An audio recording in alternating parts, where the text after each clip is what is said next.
So this is our soup,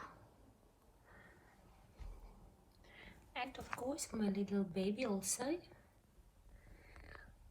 Ta-da! Yummy, yummy.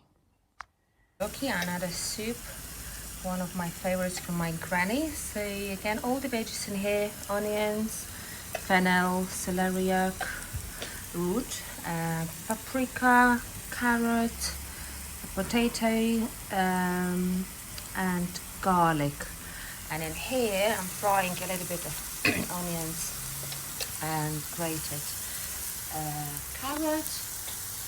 And on the end I'm gonna add this for my son, which is already prepped with the seeds, green peas, spinach, which I'm not gonna cook.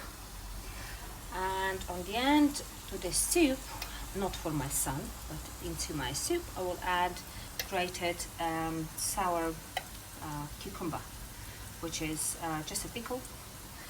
And yeah, we are big fans of garlic and kombucha. Yummy!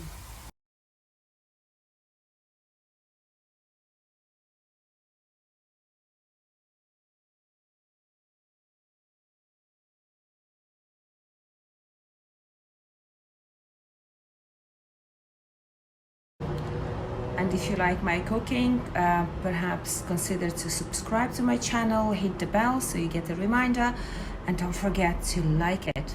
Thank you.